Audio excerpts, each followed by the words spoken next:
Hello les Yellow Women, bonsoir à toutes. Je suis ravie de vous retrouver pour ce nouveau Facebook Live où on va parler des enfants et du deuil des enfants et notamment, je vais vous partager 5 choses qui me semblent importantes à savoir, accompagner ces enfants dans le deuil de leur papa. Donc je vais vous laisser arriver tranquillement. Alors c'est vrai que c'est un sujet, les enfants qui est important. Moi, toutes les femmes que j'accompagne, on évoque beaucoup, beaucoup, que ce soit en individuel ou en groupe, la question des enfants. Heu, c'est, quelque chose qui est vraiment, qui est au cœur, de leur questionnement, de leurs préoccupations.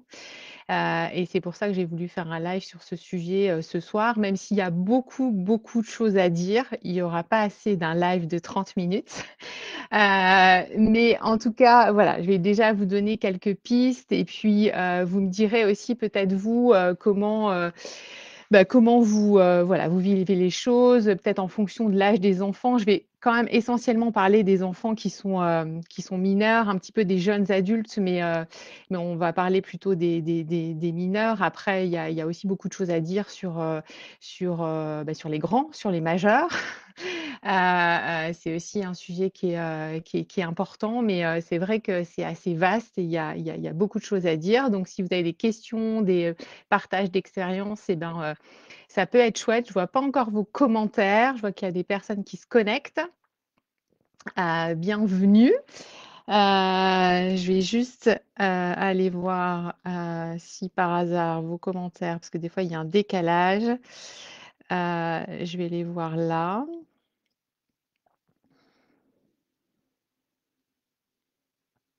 Ou pas, mais bon, je vais y aller, vous allez prendre en route.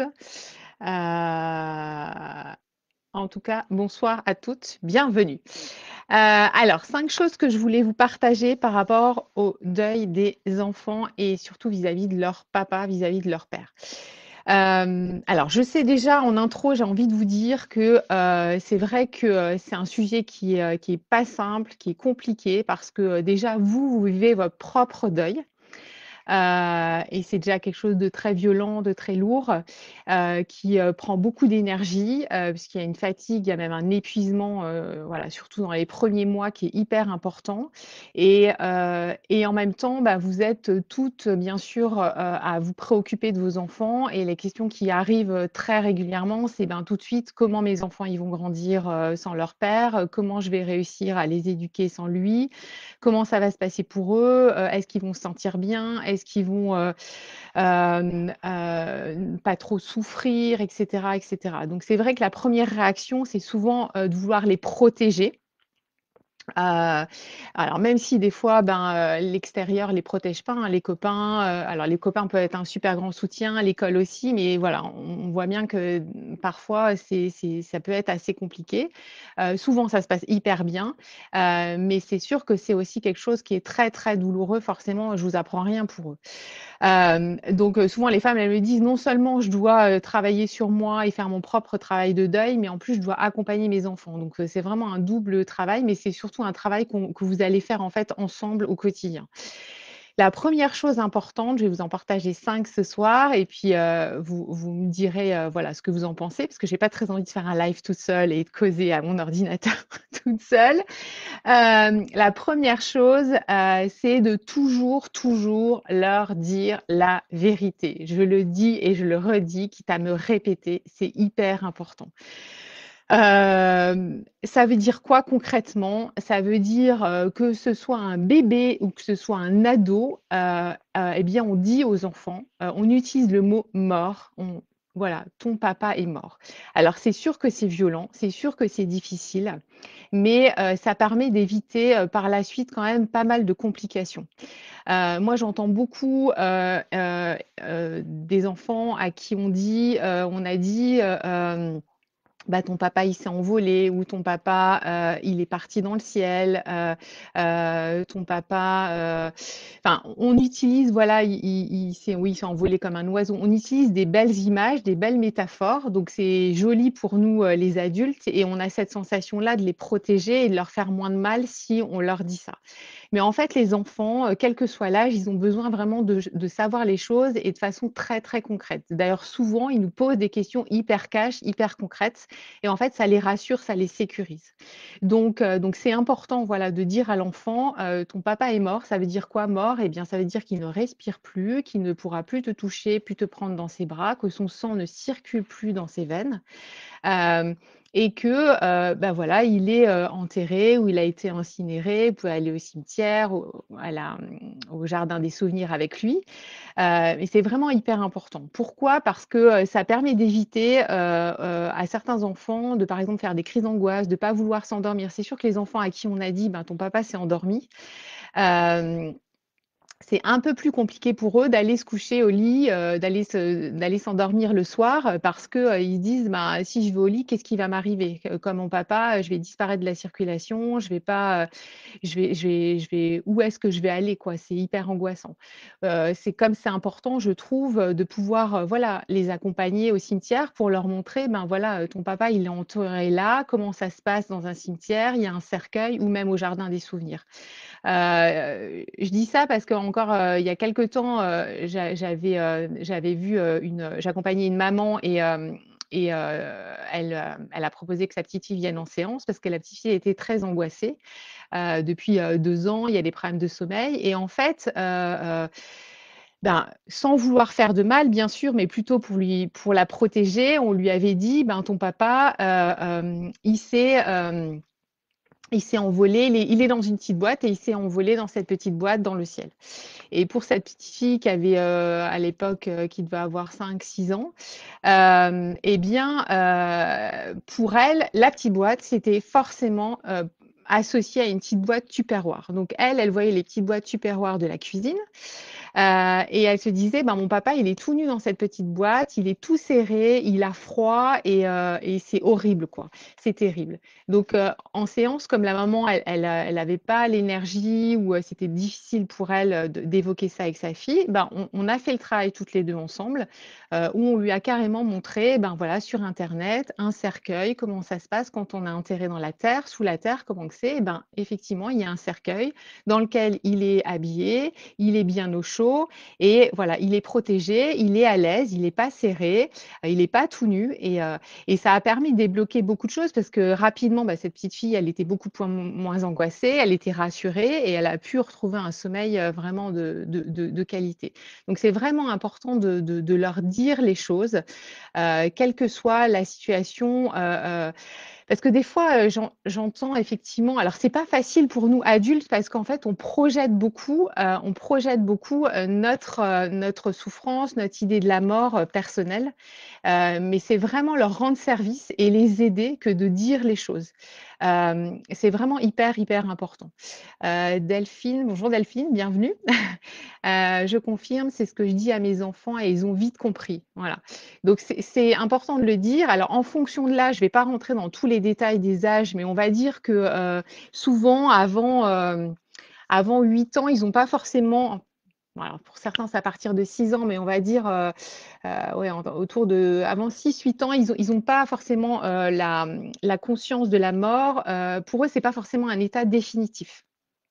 Pour eux, c'est, bah, voilà, ils jouent, je te tue, c'est la guerre et cetera. Tu meurs et puis ça y est, tu ressuscites, tu es à nouveau vivant. Donc pour eux, c'est pas définitif. Donc va falloir dire et redire: «Ben non, papa ne reviendra pas. Il s'est pas absenté pour 1 semaine, pour 15 jours. Non, il ne reviendra pas». C'est important de le dire et parfois, de répéter, puisque, bah, c'est des êtres en construction, leur cerveau, est en construction, de le dire, des fois, il y a des mamans qui me disent: «Mais il y a 1 an, je lui ai bien expliqué, enfin au moment de la mort, je lui ai expliqué, je lui ai tout dit et là 1 an après, il ou elle me repose la question» et en fait, bah, c'est OK de reposer la question. C'est parce que, comme leur cerveau est en construction, il y a des choses qu'ils ont pas imprimées, il y a des choses qu'ils ont pas mémorisées et voilà, au fur et à mesure de l'apprentissage, au fur et à mesure, de leur développement, ils vont reposer des questions sur comment papa est mort, comment ça s'est passé, pourquoi il est mort, qu'est-ce qu'il avait comme maladie, comment ça s'est passé l'accident, et cetera, et cetera. Donc malheureusement, il faut vous attendre à ce que, vous préparer à ce qu'ils reposent régulièrement comme ça des questions sur les circonstances de la mort. Pas parce que ils veulent vous embêter ou quoi, mais parce que voilà, ils ont forcément grandi, ils voient les choses autrement et ils ont besoin aussi d'autres éléments qui vont intégrer au fur et à mesure. Donc vraiment dire la vérité, c'est vraiment pour moi quelque chose qui est hyper, hyper important. La deuxième chose que je voulais vous partager, c'est aussi de pouvoir continuer, poursuivre aussi la routine, on va dire, familiale. Alors, quand je dis ça, il y a plein de femmes qui me disent, mais Rachel, c'est pas possible parce que c'est un vrai tsunami et les premiers temps. Alors, bien sûr, le cadre familial, il est secoué, il est bouleversé complètement. Mais il y avait et il y a forcément des choses qui vont bouger. Je ne sais pas, par exemple, c'est peut-être votre conjoint qui allait chercher les enfants à l'école, c'est peut-être lui, ben voilà, qui aidait à faire les devoirs, etc. Donc, bien sûr, il y a des choses qui vont bouger, mais quand je dis de garder une routine familiale, c'est de pouvoir, les premiers temps, ben, pouvoir garder la scolarisation au même endroit, pouvoir voilà, rester dans le même quartier, parce que c'est un tel tsunami pour les enfants eh bien, c'est intéressant d'avoir quand même un environnement qui bouge pas trop. Alors, dans la mesure du possible, c'est pas toujours possible, mais dans la mesure du possible. C'est comme d'avoir un cadre, de continuer à avoir un cadre, même s'il est flexible et souple, parce que, mais en tout cas de continuer à avoir un cadre. Parce qu'il y a beaucoup de mamans qui me disent, je sais pas, il y a des choses, où, je lâche quoi. Bah, c'est OK. C'est OK à un moment donné de lâcher, parce qu'on n'est pas des Wonder Woman, on n'est pas, voilà, on n'est pas des magiciennes et vous-même, vous êtes sans doute hyper épuisés, donc il y a des choses sur lesquelles vous allez lâcher forcément et puis il y a des choses sur lesquelles c'est OK de tenir bon, quoi. Parce que parfois j'entends, «Oh là là, je sais pas, voilà, mon ado, il est en pleine crise et tout, mais est-ce que c'est lié, au deuil de son père ou est-ce que tout simplement c'est un ado comme les autres et il pète sa crise comme les autres?» Donc il y a un moment donné, il a aussi besoin de cadre et c'est pas parce qu'il a perdu son papa qu'on va peut-être être plus souple, plus indulgent et cetera. Bah non, il a aussi besoin d'un cadre pour le sécuriser. Donc, c'est intéressant de voir un peu, de distinguer un peu qu'est-ce qui peut être lié effectivement au deuil, vraiment, spécifiquement au deuil, et puis des choses que les enfants vont mettre en place, où ils vont un peu sortir du cadre des limites, mais j'ai envie de dire comme n'importe quel enfant ou comme n'importe quel ado, ils vont essayer un peu de, voilà, de gruger. Donc, mais c'est vraiment intéressant de pouvoir être dans une routine familiale, de continuer cette routine. Peut-être qu'il y a des nouvelles règles aussi que vous allez mettre en place. C'est des choses que je propose moi dans mon livre où je propose voilà carrément de réécrire des fois ensemble les règles de la famille. Voilà, qu'est-ce qu'on a le droit de faire, qu'est-ce qu'on n'a pas le droit de faire, et puis pouvoir s'en référer régulièrement. Donc je trouve que ça c'est intéressant aussi de continuer cette routine pour maintenir un petit peu les habitudes qu'il y a autour de soi. La troisième chose, c'est de pouvoir les laisser, exprimer leurs émotions et justement si vous notez un petit peu par écrit toutes les règles de la famille, vous pouvez très bien commencer par: on a le droit de pleurer, on a le droit, d'être en colère, on a le droit d'être, jaloux de son cousin parce que son cousin, lui, il a encore son père. Et c'est OK comme ça. Donc, c'est important de ne pas, je trouve, brider leurs émotions parce que forcément, à des moments, ils vont peut-être rentrer de l'école en disant c'est dégueulasse parce que là, c'était la fête des pères. Et ben voilà, tous mes copains, ils font des cadeaux à leur père et moi, mon père est mort et je suis triste pour ça. Bah, de pouvoir accueillir ça, lui dire je vois que tu es triste. Je sais que c'est difficile pour toi, mais ensemble, voilà, on va y arriver. Je suis là, je t'aime, je te soutiens et je suis à tes côtés. Mais vraiment de pouvoir les laisser, même si pour nous, c'est pas toujours agréable parce que on a plutôt envie, voilà, qu'ils soient bien forcément, mais pouvoir les exprimer, c'est vraiment hyper important. Alors l'expression des émotions, elle c'est pour certains par la parole. Parfois, elle se fait pas et il y a des mamans qui me disent: «Ben non, ils parlent pas trop de leur père ou ils parlent pas», c'est pas parce ils expriment pas ça dans la famille qu'ils vont pas l'exprimer ailleurs. Parfois, ils vont partager ça avec, des bons copains, des bonnes copines, leur chéri, ou à un prof, à un instit ou à d'autres adultes et souvent, ben, peut-être déjà que ça vous est arrivé, vous l'avez peut-être, entendu, voilà, ils se confient à un oncle, une tante, un grand-parent où ils vont exprimer un peu leur rage, leur colère, leur tristesse. Il y a aussi d'autres moyens de pouvoir les exprimer par le biais, je ne sais pas, du dessin, de l'art, moi, je sais que je travaille avec une association qui est pas très loin de chez moi, qui accompagne les personnes endeuillées, qui propose des ateliers pour les enfants endeuillés. Alors, il y a des enfants qui ont perdu un parent, mais il y a aussi des enfants qui, voilà, pour tout type de deuil, où ils vont vraiment utiliser l'art comme un outil de médiation pour exprimer leurs émotions et notamment, voilà, je sais que à la première séance, ils ramènent chacun un objet qui pour eux symbolise vraiment le défunt, donc un objet qui a appartenu au défunt ou un objet que le défunt leur a offert et une boîte à chaussures. Donc dans cette boîte à chaussures, en fait, ils vont mettre ces objets et puis au fur et à mesure des séances, ils vont peindre, ils vont colorier cette boîte à chaussures. Donc ça peut être aussi des choses que vous pouvez leur proposer. Là, c'est un atelier et puis ils vont se retrouver avec d'autres enfants, donc ils vont pouvoir partager aussi ce qu'ils vivent avec les autres enfants. Comme moi dans mon cercle, les Yellow Women partagent entre femmes ce qu'elles vivent, pour eux, ils vont pouvoir voilà, partager en dehors de leur mère, dans un lieu qui leur est propre, ce qu'ils vivent au quotidien. Donc, et l'outil qui est utilisé, c'est vraiment autour de la peinture, de l'art. Ils font aussi des masques, des fresques, et ça peut être un bon moyen aussi d'exprimer leurs émotions. Alors, pas de panique, parce que des fois, il y a des femmes qui me disent, mais moi, il me dit rien, il veut pas en parler, je veux parler de son père et il me dit non, c'est pas le moment. Ben, c'est OK aussi du moment, j'ai envie de dire que ça se passe bien à l'école, ils voient du monde, ils voient des copains, ils ont des activités, ils continuent à avoir de l'appétit,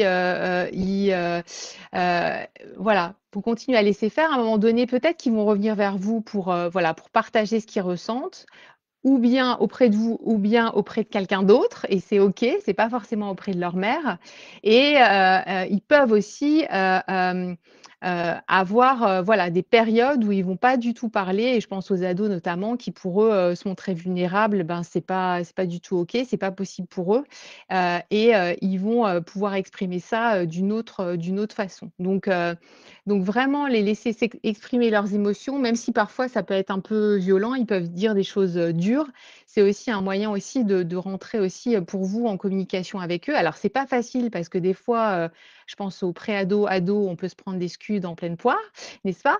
Mais ce qui est intéressant à cet âge-là, c'est pouvoir aussi voir vraiment quels sont leurs besoins. C'est-à-dire que quand ils commencent à vous faire des reproches ou à vous poser des questions, c'est qu'est-ce que tu veux savoir au juste, de quoi tu as besoin, et toujours avoir en tête aussi que derrière, il y a toujours beaucoup de peur, beaucoup d'angoisse, quoi.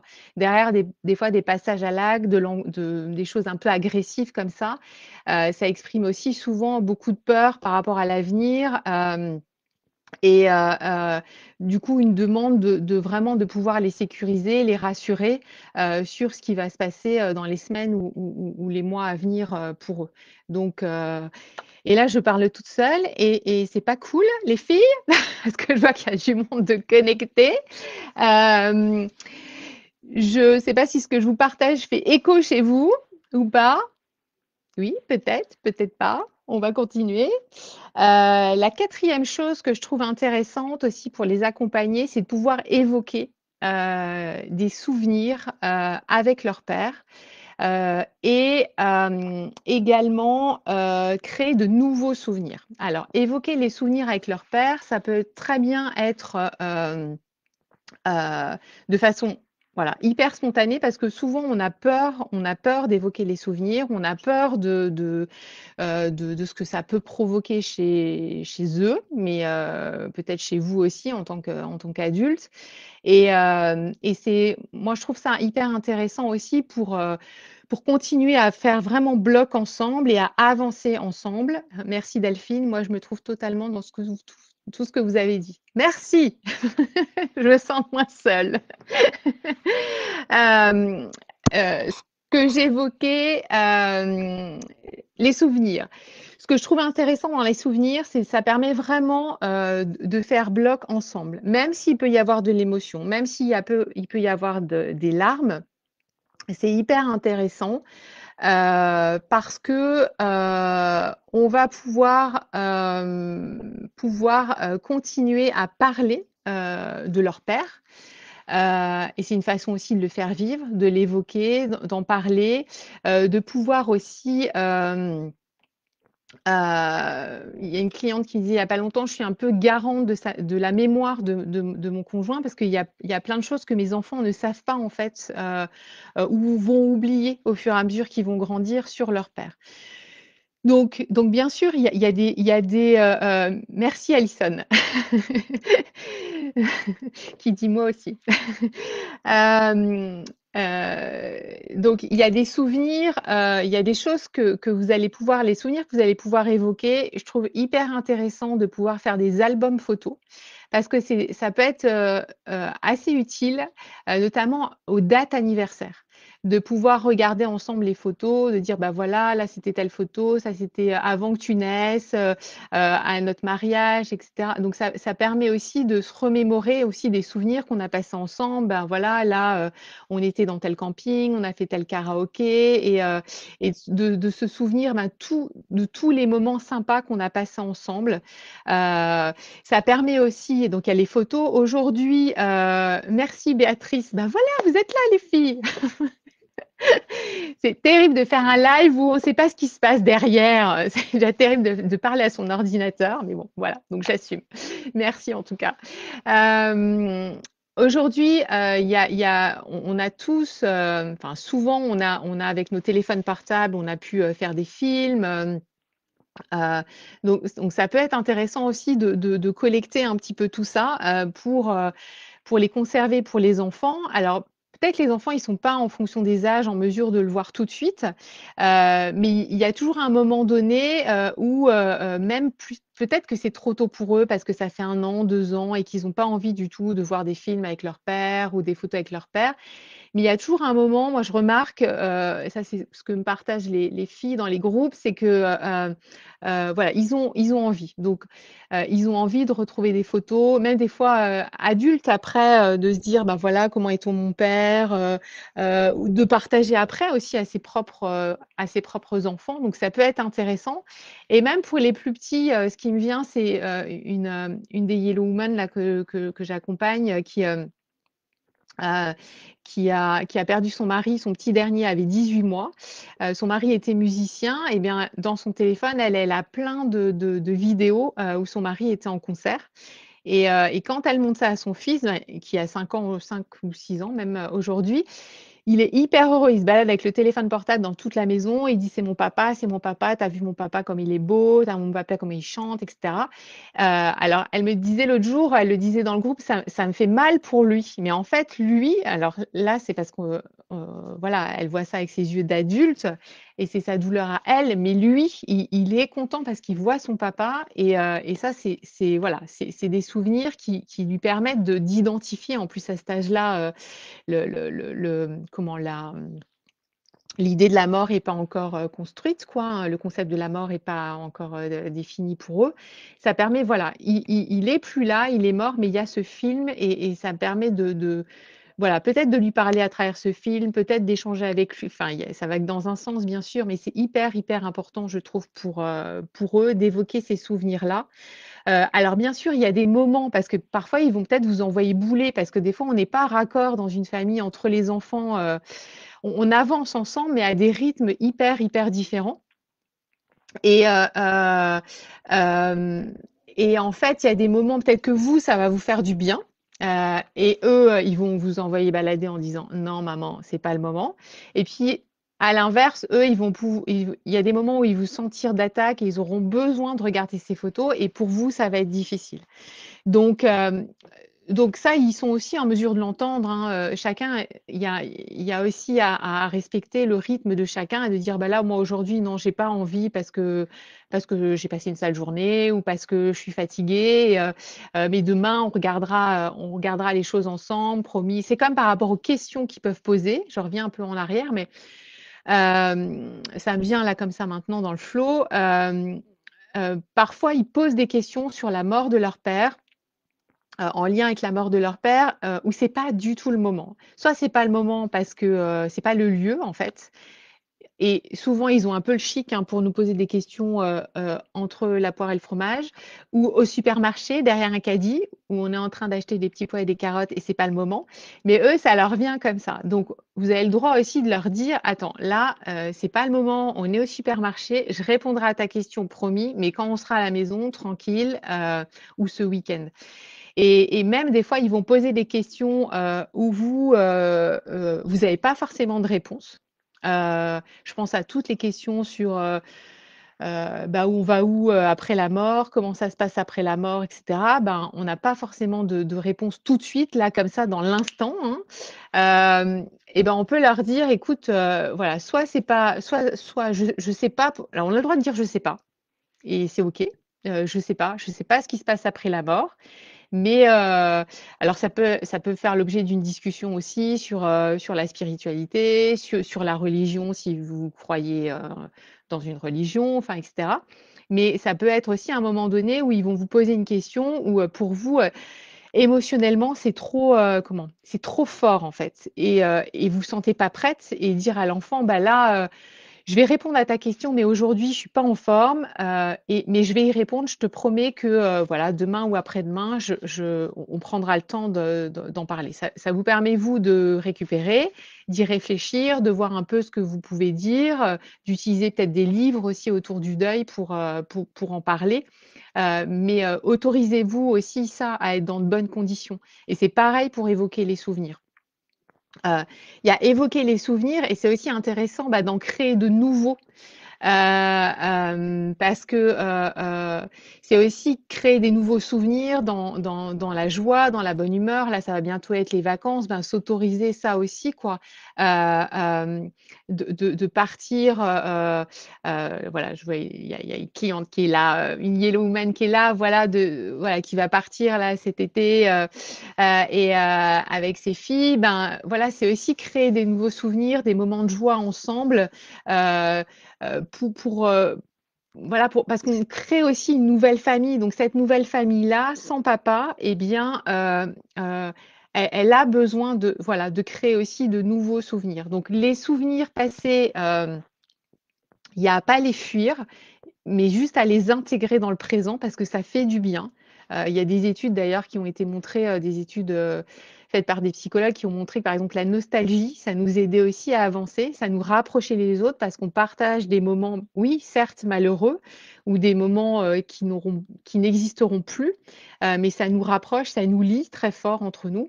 Et puis aussi de créer des moments bah, des nouveaux moments qui vont devenir des souvenirs, des moments de joie, des moments un peu de parenthèse où, bah oui, leur montrer qu'on a le droit aussi de s'autoriser à être heureux, à vivre des bons moments, même si papa n'est plus là. C'est aussi important pour eux. Je lis vos commentaires, je garde toutes les photos et vidéos, mais c'est moi qui n'arrive pas à les regarder et surtout d'entendre sa voix. C'est très compliqué, mais mes enfants prennent le téléphone et ils le regardent. Ben, voilà, c'est OK Delphine, si tu voilà, c'est toi tu respectes en fait voilà, tu t'écoutes toi et tu respectes toi ton rythme et voilà, et si ça fait du bien à tes enfants, ben voilà, tu les laisses faire et ça je trouve ça chouette aussi et beau de pouvoir voilà, respecter aussi leurs besoins à eux. Même si pour l'instant c'est pas du tout le tien parce que toi de ce que tu dis pour l'instant ça te blesse et ça te fait du mal. Mon fils de 11 ans, alors Alison, mon fils de 11 ans évite de regarder les photos. L'autre jour, il m'a dit: oublier sa voix, c'est difficile à entendre et mal au cœur pour lui». Ouais. Oui, alors c'est quelque chose que les enfants partagent, mais que nous aussi, hein, en tant qu'adultes, à un moment donné, c'est vrai on oublie la voix, on oublie bah, l'odeur de l'autre, on oublie parfois, il y a des femmes qui disent: «Je sais plus trop quelle couleur, de quelle couleur étaient ses yeux, je suis obligée de regarder une photo». Voilà, c'est vrai que c'est douloureux à entendre et c'est aussi quelque chose, voilà, on peut enfin, tu peux t'autoriser à dire à Alison, voilà, c'est triste effectivement, ça me fait de la peine ce que tu me dis là et toi aussi tu dois être triste. Voilà, mais aussi de dire à l'enfant, de rassurer l'enfant aussi. C'est normal aussi qu'au bout d'un an, 2 ans de deuil, même plus, ben, à un moment donné, on oublie la voix de la personne parce qu'on l'entend plus au quotidien, donc on l'oublie, donc c'est humain aussi. Je trouve que c'est important aussi de leur dire parce que ça permet de sortir de cette culpabilité-là, de dire que toutes les personnes qui ont perdu un proche, ben, à un moment donné, oui, on oublie la voix et ça fait mal, mais c'est aussi légitime, c'est aussi tout à fait normal, quoi. Henriette, bonsoir Henriette, bienvenue Henriette. J'avais demandé aux amis et cousins d'écrire les souvenirs de leur jeunesse vécue avec le père de mes enfants. On a fait un joli album et l'entourage était heureux de participer. Ouais, c'est vrai que ça, merci Henriette de partager ça parce que ça, c'est une super idée de pouvoir effectivement demander à l'entourage bah, d'écrire un petit mot, 5-6 lignes, 10 lignes s'ils veulent sur comment était leur père quand il était enfant, ado, de pouvoir écrire effectivement les souvenirs de jeunesse et parce que ça, bah voilà, je sais qu'Henriette, tes filles, elles n'étaient pas au courant et voilà, de savoir quel enfant ben, leur père était et qu'est-ce qu'il faisait, à quoi il jouait, où il est parti en vacances et ça, c'est vraiment, ouais, c'est top, c'est super. Béatrice, j'ai réalisé un petit album plastifié pour ma fille de 4 ans et demi qu'elle peut regarder quand elle le souhaite. Cela nous permet d'évoquer les souvenirs ensemble. Ben voilà. C'est pas des choses forcément hyper difficiles à faire, hein, c'est des après j'entends qu'il faut avoir l'énergie et que, c'est pas forcément facile. Il faut être prête aussi, à se replonger aussi dans les photos, et à avoir l'envie et je pense qu'il faut aussi écouter son rythme, ça, c'est vraiment hyper important parce que parfois, nous, on n'est pas, voilà, la maman, elle n'est pas forcément prête.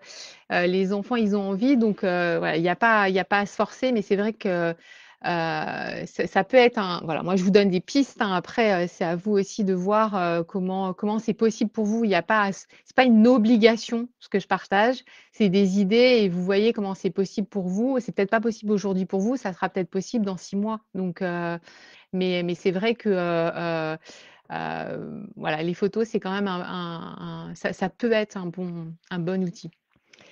Donc, je disais évoquer les souvenirs. Et le cinquième point que je voulais vous partager, c'est pour aider vos enfants, c'est vraiment de prendre soin de vous et de prendre soin de votre deuil à vous en tant que maman, en tant que femme, en tant qu'amoureuse, en tant qu'épouse, parce que souvent on m'écrit sur les réseaux sociaux, sur mon mail et tout ça en me disant qu'est-ce que je peux faire pour mes enfants? La priorité, c'est mes enfants. Il faut que voilà, il faut qu'ils aillent bien et tout ça. Alors j'entends vraiment la préoccupation, mais j'entends aussi des fois derrière un espèce de sacrifice où il faut voilà, c'est tout pour eux, il faut en fait, la meilleure manière d'accompagner les enfants, c'est que les adultes, eux, se prennent soin d'eux, se prennent en charge avant sur leur travail de deuil et hem et je le dis de j'aurais peut-être même dû commencer par ça d'ailleurs. Mais c'est vraiment hyper important et moi je le vois au quotidien, dans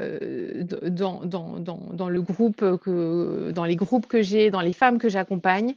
Heu, elles prennent soin d'elles, elles sont dans un programme, elles sont accompagnées et forcément, voilà, elles partagent, il y a des impacts positifs en fait sur leurs enfants.